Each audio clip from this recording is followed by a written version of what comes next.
Well, the question could be looked through three main different lenses: agronomy, ecology, economics, and geopolitics, which are of course all interconnected. Agronomy and ecology, we've seen that the use of biostimulant has already significantly changed the practice in agriculture.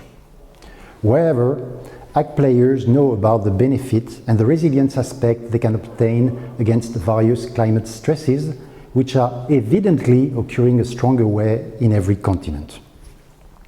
What is promising is that they also started to realize that biostimulants are key element to improve nutrient use efficiency, meaning improving yields or crop quality while decreasing inputs, reduce leaching, and eventually greenhouse gas emission through restoring soil microbial activity. This is why our new project, new concept, Care for Soil, is so important.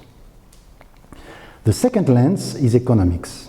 We have seen through COVID that existing supply chain can easily be broken down and put companies and population in total disarray in terms of product supply and even food security. The critical agricultural trend, both in developed and emerging countries, will be to relocate, expand local production, and favor local economy. A solely export-based activity will no longer be sufficient.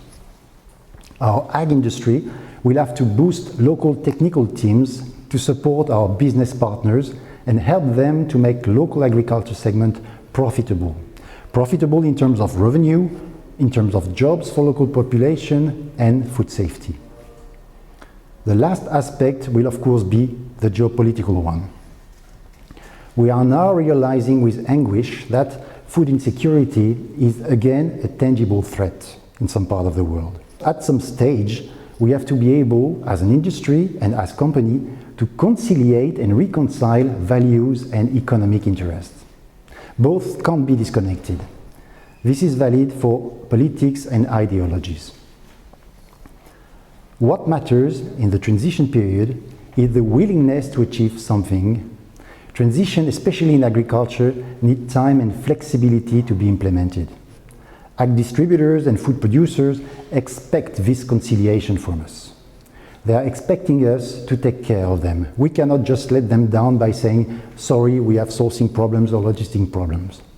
Now, in fact, in the future, we will have to anticipate systematically B plans to propose alternatives for them.